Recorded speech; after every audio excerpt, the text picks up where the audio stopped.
Question क्या आएगा आपका, कैसा आएगा क्वेश्चन, एक समान गति में वेग समय ग्राफ से आप क्या समझते हैं, सिद्ध कीजिए कि एक समान गति में वस्तु का विस्थापन वेग समय ग्राफ और समय अक्ष के मध्य घिरे क्षेत्रफल के बराबर होता है। तो ये इस तरह से आपका कंप्लीट क्वेश्चन होता है, उसको देखते हैं। ठीक है, तो पहले इसका ग्राफ खींचेंगे। अब ग्राफ किसके किसके बीच में खींचेंगे बताओ, नाम से स्पष्ट है, वेग और समय के बीच खींचेंगे। तो ये आपने इस तरह से बना दिया, ये हो गया एक्स अक्ष, ये वाई अक्ष और ये मूल बिंदु। मूल बिंदु ओ है, जीरो नहीं है। इसको आप जीरो तो नहीं समझ रहे हो, क्या है ये ओ मतलब होता है ओरिजिन पॉइंट, मूल बिंदु। क्लियर, तो कभी भी आप इसको जीरो नहीं समझेंगे, इसके निर्देशांक 0 0 होते हैं, इसके निर्देशांक जो होते हैं वो 0 0 होते हैं। बात समझ में आ रही है। तो ये एक्चुअल में ओ है, ओ मतलब होता है ओरिजिन पॉइंट और उसके निर्देशांक होते हैं 0 0। क्लियर हो गया, कोई डाउट तो नहीं है इसमें।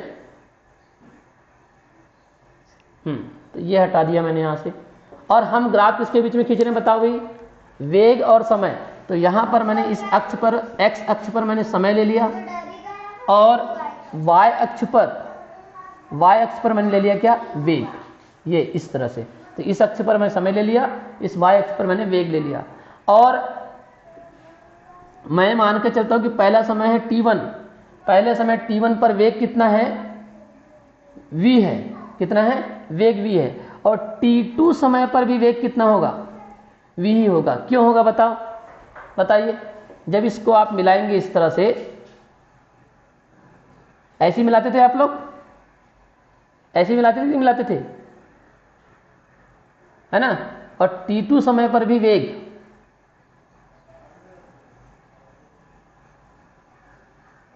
इस तरह से आप मिलाओगे। ठीक है, तो ये हो जाएगा, इसको पॉइंट ए नाम दे दो, इसको पॉइंट बी नाम दे दो, ये वाला ए, ये बी, इसको ए डैश नाम दे दो और इसको बी डैश नाम दे दो। अब मुझे ये बताओ, मैंने ऐसे चित्र क्यों बनाया, क्यों, t1 समय पर भी वेग v ही रहेगा। आप यहां से नापना चालू करोगे ना, यहां से नापना चालू करोगे, 1 2 3 4 5 6, तो आपको मान चलो v इज इक्वल टू कितना है, 6 है। आपके पास में v इज इक्वल टू कितना आया था, कितना आया था, 5 आया था। तो मुझे ये बताइए, समय बदलने पर वेग बदला था क्या, हाँ, समय बदलने पर वेग बदला था क्या, नहीं बदला था। यहां बदलेगा क्या, क्योंकि हमने क्या लिखे, एक समान गति, और एक समान गति का हमने पहला समीकरण अभी पढ़ा है कि एक समान गति में वेग कैसा रहता है, अपरिवर्तित रहता है, नियत रहता है, अचर रहता है, बदलता नहीं है। समय बदलेगा, 1 सेकंड बाद, पहले सेकंड में भी वेग 5 था, 10 सेकंड बाद भी वेग कितना होगा, 5 ही रहेगा, और 50 सेकंड बाद भी क्या रहेगा, वेग 5 का 5 ही रहेगा। वो बदलता है क्या, बोलो, नहीं बदलता ना। तो वही तो लिखा हूं मैंने, t1 समय पर भी वस्तु का वेग कितना है, v ही है। समय मान चलो यहां पर 5 सेकंड हो गया, t1 समय, t1 बराबर आपका मान चलो कितना है, 5। ठीक है, और t1 बराबर 5 सेकंड पर भी वेग कितना है, v है। v मतलब 5 ही है, अभी v भी कितना है, 5 ही है। अब t2 को क्या कर दो आप, t2 बराबर मान के चलो कितना होगा, 10 सेकंड हो गया। ठीक है, तो इस 10 सेकंड में भी क्या होगा, वेग बदलेगा क्या है, बताइए, बदलेगा वेग, नहीं बदलेगा। क्यों नहीं बदलेगा, नहीं बदलेगा, क्यों नहीं बदलेगा, कि कौन सी गति चल रही है हमारी, कौन सी गति चल रही है, एक समान गति। और एक समान गति में वेग बदलता है क्या, नहीं बदलता। तो t1 समय पर भी वेग v ही रहेगा और t2 समय पर भी वेग कितना रहेगा, v ही रहेगा। क्लियर हो गई बात, यस, यस और नो। तो ये जो आपने एक लाइन बना दिया है ना, ये देखिए, अब ये पॉइंट a डैश और पॉइंट b डैश, यानी t1 समय पर वेग v, t2 समय पर भी वेग v, इस तरह से आपने एक लाइन बना दिया। और जब लाइन आप बनाते हो, जब दो बिंदु मिल जाते तो उनको क्या करते हो आप, मिला देते हो, मिला देते हो। ये जो हमने लाइन मिली है हमको, ये वाली लाइन क्या कहलाती है, यही कहलाती है वीटी ग्राफ। क्या कहलाती है, वीटी ग्राफ कहलाती है, वेग समय ग्राफ कहलाती है। ये जो लाइन मिली है, जैसे आप लोगों ने ओम का नियम पढ़ा होगा, पिछले साल पढ़ा था ओम का नियम, हाँ। ओम का नियम पढ़ा था कि नहीं पढ़ा था बताओ। हाँ, ओम के नियम में क्या आपने ऐसा ग्राफ पढ़ा था, V और I के मध्य खींचा गया ग्राफ, ऐसा पढ़ा था? प्रैक्टिकल भी किए होगे आपने इसका। ये ग्राफ देखे थे कि नहीं देखे थे बताओ? हाँ, अरे बताओ ना, ये ग्राफ तुमने देखा था कि नहीं देखा था? किसी ने नहीं देखा?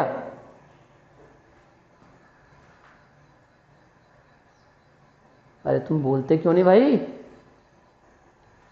चलो तो ठीक है, आगे बढ़ते। नहीं देख सुने तो क्या कर सकते। तो ये जो हमारे पास में वेग और समय के बीच जो हम ग्राफ खींचते हैं और हमको क्या मिलती है, एक लाइन मिलती है, एक सरल रेखा मिलती है। इस सरल रेखा को क्या बोलते हैं, हम वेग समय ग्राफ कहते हैं। और ये सरल रेखा किसके समांतर है? ये जो सरल रेखा है किसके समांतर है? इस समय अक्ष के समांतर है, क्योंकि ये अक्ष समय अक्ष कहलाएगी और ये अक्ष वेग अक्ष कहलाएगी। तो ये जो सरल रेखा है वो समय अक्ष के क्या है, समांतर है। तो अब आपको क्वेश्चन का उत्तर मिल गया, वेग समय ग्राफ से आप क्या समझते हैं? तो आप बोलेंगे एक समान गति में वस्तु के वेग तथा समय के मध्य खींचा गया ग्राफ वेग समय ग्राफ कहलाता है। वेग समय ग्राफ एक सरल रेखा होती है या एक सरल रेखा होता है जो समय अक्ष के समांतर होती है। ठीक है, वेग समय ग्राफ क्या होती है? सरल रेखा होती है जो समय अक्ष के समांतर होती है। ये रेखा इस समय अक्ष के समांतर है क्या नहीं है? माइक बंद करो, कौन है माइक वाले? अंकुश है, फाल्गुनी है। हाँ, माइक बंद कर दो, हाथ जोड़कर निवेदन है। ठीक, तो ये क्या हुई, ये एक सरल रेखा है और ये सरल रेखा किसके समांतर है? समय अक्ष के समांतर है, समय अक्ष के समांतर है। और इस रेखा को ही हमने क्या बोला है, वेग समय ग्राफ का है। तो क्या बनेगी परिभाषा? एक समान गति में वस्तु के वेग तथा समय के मध्य खींचा गया ग्राफ वेग समय ग्राफ कहलाता है। वेग समय ग्राफ एक सरल रेखा होती है जो समय अक्ष के समांतर होती है। क्लियर हो गई बात? यस और नो? हाँ, अब हम थ्योरी लिखते हैं। माना कि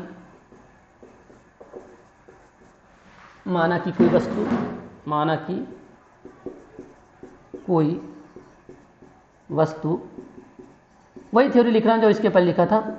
एक समान वेग v से गति कर रही है। t1 समय पर वस्तु की स्थिति x1 नाम दे देता हूं इसको। t1 समय पर वस्तु की स्थिति x1 तथा t2 समय पर वस्तु की स्थिति x2 है। तब वेग बराबर क्या होता है बताओ? वेग बराबर क्या होता है? वेग बराबर, हाँ, वेग बराबर विस्थापन बटे समयांतराल। वेग इज इक्वल टू विस्थापन बटे समयांतराल। ठीक, वेग होगा क्या आपका? v। वेग कितना है? v है। पूछ वाला बनाना इसको। v इज इक्वल टू, विस्थापन कैसे निकालते हैं? अभी हमने पढ़े कैसे निकालते हैं विस्थापन। अंतिम स्थिति माइनस प्रारंभिक स्थिति। तो अंतिम स्थिति कौन सी बताइए? x2 माइनस प्रारंभिक स्थिति कौन सी है? x1 अपॉन समयांतराल। समयांतराल कैसे निकालते हैं? अंतिम समय माइनस प्रारंभिक समय। अंतिम समय कौन सा है?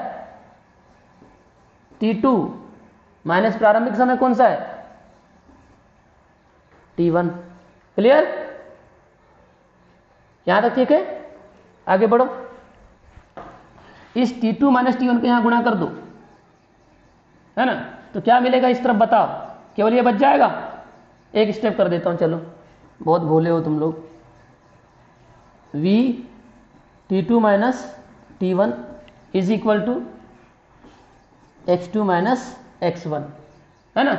और अब इस x2 माइनस x1 को मैं अब इस तरफ लिख देता हूँ, x2 माइनस x1, ये वाला पद इस तरफ आ गया पूरा और ये वाला पद इस तरफ। कैसे होता है, x बराबर y लिखा है तो y बराबर x लिखा जा सकता है, वेरी सिंपल, यस और नो। हाँ, और ऐसा है तो इस x2 माइनस x1 को मैंने इस तरफ लिख दिया और इसको इस तरफ लिख देते हैं v t2 माइनस t1, इसको देते हैं इक्वेशन नंबर फर्स्ट, ठीक है। अब ग्राफ से देखो जरा ग्राफ से क्या देखेंगे आप, इस v का मान बताइए मुझे, ये जो v है इसका मान किसके बराबर होगा। v कहां से कहां तक है बताना जरा, v कहां से कहां तक है, यहां से यहां तक है ना v, यहीं से नापोगे ना, 0 1 2 3 4 5 नापा आपने, तो ये लंबाई ही v कहलाएगी, यस और नो।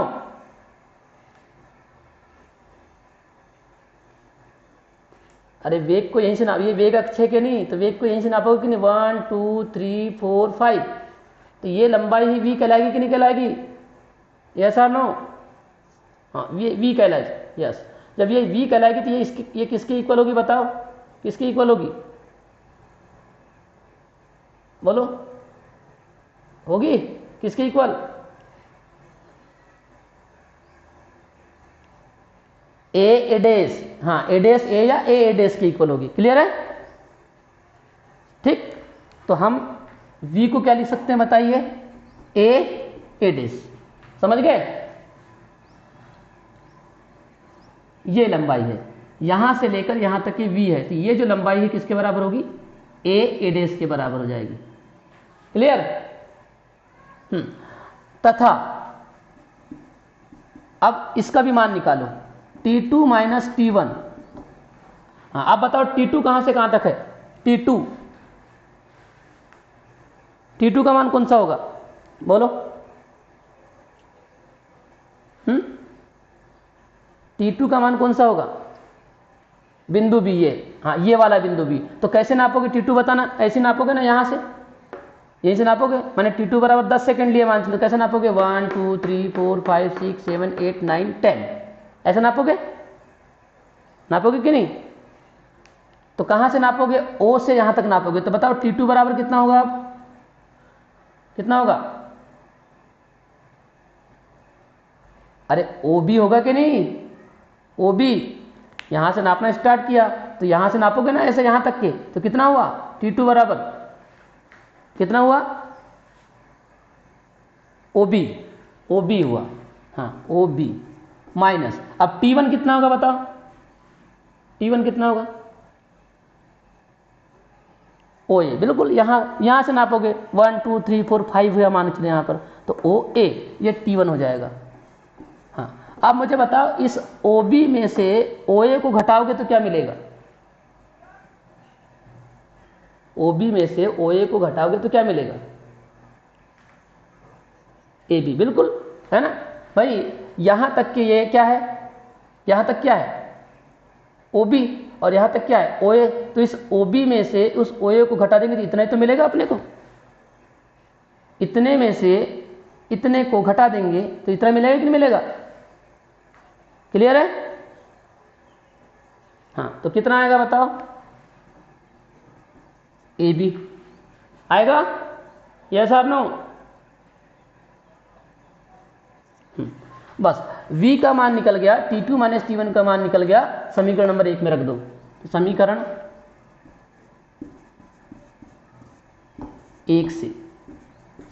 1 से x2 minus x1 is equal to v का मान हो गया आपका a dash into t2 minus t1 का मान कितना निकाल चुके हो, AB। तो v का मान हमने a डैश रख दिया, t2 माइनस t1 का मान आपने क्या कर दिया, AB। अब मुझे ये बताइए ये जो a डैश है यहां पर क्या बना है बताओ, ज़्यादा ही है तो इसको हम और थोड़ा सा आगे बढ़ा सकते हैं ताकि आपको आयत जैसा समझ में आने लगे, है ना। एक्चुअल में यहाँ आयत बनता है, इसको मैं थोड़ा सा मिटा के आयत जैसे कर देता हूँ ताकि आपको इसको आगे बढ़ा देते हैं और इस पॉइंट को यहाँ ले लेते हैं, ऐसा। इस पॉइंट बी को यहाँ ले लेते हैं, ये, तो ये हो जाएगा T2। ठीक, तो मुझे बताइए अब ये जो ए डैश है, ये चौड़ाई हो गई कि नहीं, और ए बी ये क्या हो गई, लंबाई हो गई। तो ये लंबाई गुणित चौड़ाई दिख रहा है क्या?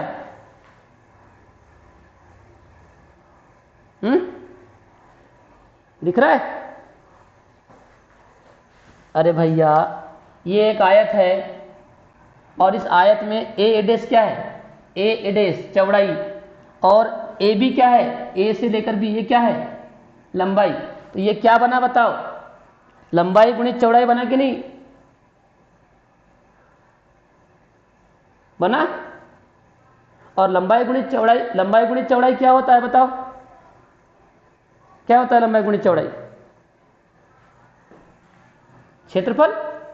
और किसका क्षेत्रफल होगा, ये आयत का क्षेत्रफल होगा, है ना। यानी कि, और ये x2 माइनस x1 क्या है बताओ, x2 माइनस x1 क्या था, विस्थापन था। तो मैं फिर से यहां पर क्या कर देता हूं, इसको विस्थापन ही लिख देता हूं, और ये हो जाएगा आयत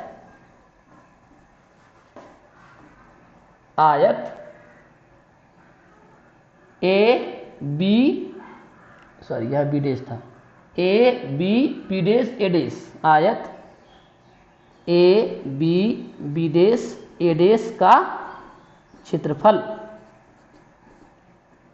समझ गए? यानी विस्थापन किसके इक्वल हुआ, ये जो आयत है उसके क्षेत्रफल के क्या हो गया, बराबर हो गया। ठीक, और ये जो क्षेत्रफल आया है वो किसके बीच में है, किसके बीच में बताओ, ये वाला क्षेत्रफल किसके बीच में है,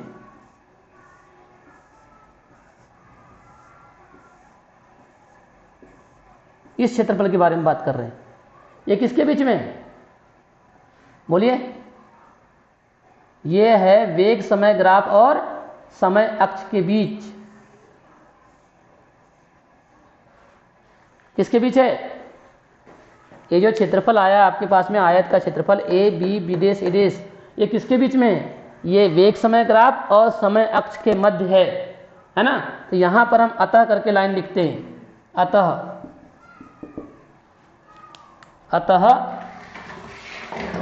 लाइन लिखते हैं, अतः एक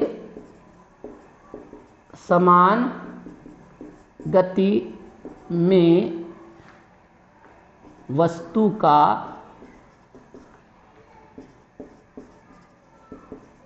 विस्थापन वेग समय ग्राफ व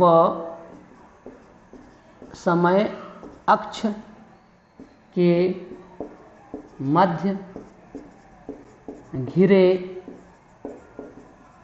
क्षेत्रफल के बराबर होता है।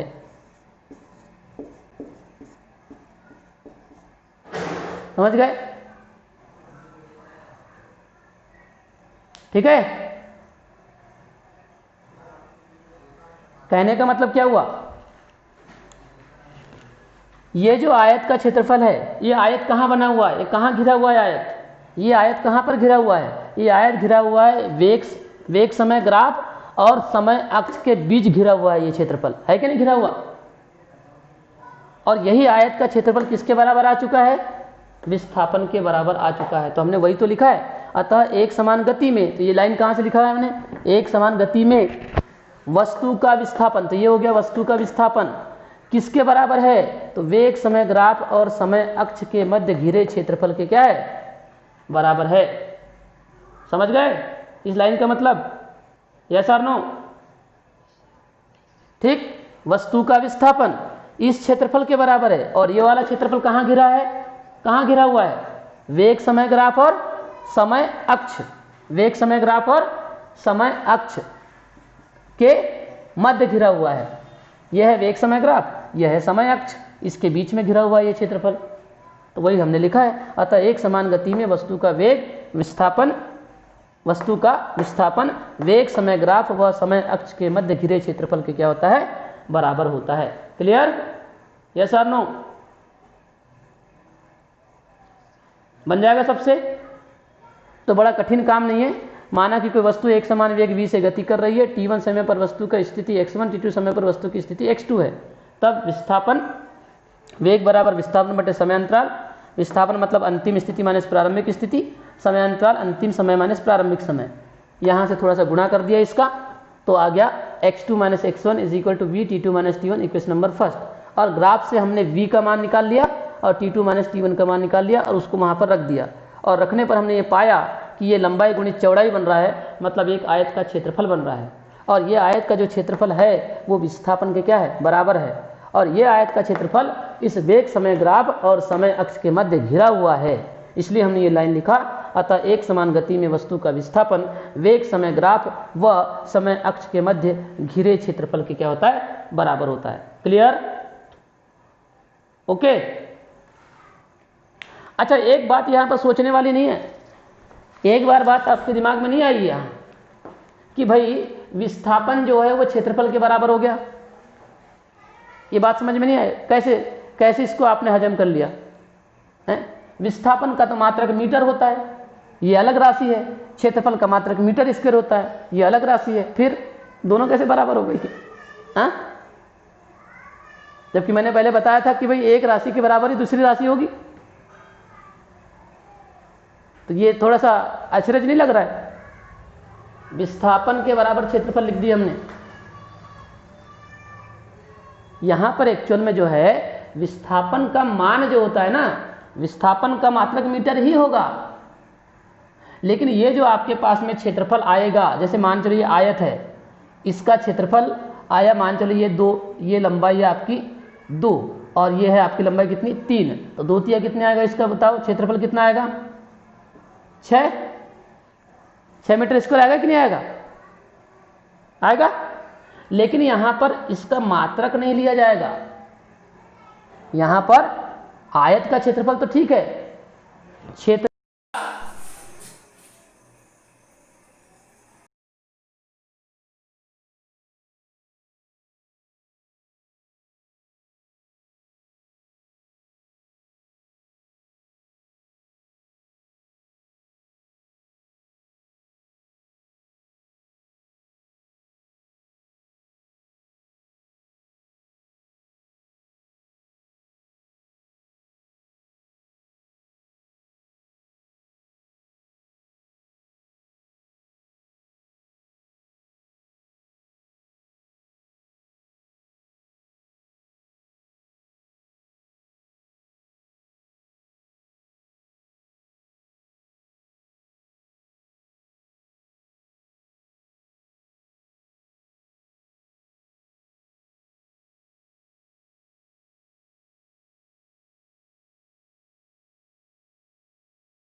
हाँ, कहने का मतलब क्या हुआ भाई, यहां पर विस्थापन जो है और यहां क्षेत्रफल, ये दोनों बराबर नहीं हो सकते, लेकिन फिर भी बराबर है। यहां पर एक्चुअल में विस्थापन का जो मान होता है वो क्षेत्रफल के आंकिक मान के बराबर होता है। तो क्षेत्रफल का आंकिक मान कौन सा है? ये है। समझ गए? यस और नो? क्षेत्रफल का आंकिक मान कौन सा है? क्षेत्रफल निकला, इस आयत का क्षेत्रफल निकला 3 दूनी 6। तो ये 6 जो है ये क्या है? आंकिक मान है। किसका? उस आयत का आंकिक मान है क्या? 6। क्लियर? और ये आंकिक मान ही क्या होगा? उस विस्थापन के बराबर होगा। मतलब अगली लाइन जो विस्थापन इज इक्वल टू लिखी जाएगी, वो विस्थापन आपकी 6 मीटर लिखी जाएगी। यानी जितना क्षेत्रफल आएगा, ये जो जितना क्षेत्रफल आपका आया है, उस क्षेत्रफल का मात्रक नहीं उठाना है वहां पर, क्या उठाना है? केवल क्या उठाना है? केवल उसका आंकिक, हाँ आंकिक मान भर उठाना होता है। यानी गलत नहीं है ये विस्थापन, हमने यहाँ कोई मात्रक थोड़ी लिखे हैं अभी, है ना। जितना भी क्षेत्रफल आएगा हल करने के बाद में कितना आया? 6 आया। तो हमको इसका केवल क्या उठाना है? आंकिक मान ही उठाना है। दूसरी इसका मात्रक नहीं उठाना है, ये मात्रक नहीं उठाना है आपको, केवल क्या उठाना है इसका? आपको आंकिक मान ही उठाना है। और इस तरह से विस्थापन बराबर आ जाएगा 6 मीटर। तो ये सही है। आप यहाँ मीटर 6 मीटर स्क्वायर नहीं कर सकते, ये गलत हो जाएगा, समझ गए। यहाँ पर 6 मीटर स्क्वायर नहीं, ये दिख नहीं रहा होगा तुमको ना। विस्थापन को आप 6 मीटर ही लिखेंगे, 6 मीटर स्क्वायर नहीं लिखेंगे, क्योंकि विस्थापन का मात्रक मीटर स्क्वायर होता ही नहीं है। तो बात समझ में आ गई? अब मूल समझ में आया क्या? कि विस्थापन जो है वह क्षेत्रफल के बराबर है, लेकिन क्षेत्रफल का केवल और केवल क्या लिया जाएगा? आंकिक मान ही लिया जाएगा, उसका मात्रक नहीं उठाया जाएगा। क्लियर हो गया आप? ओके, चलो ठीक।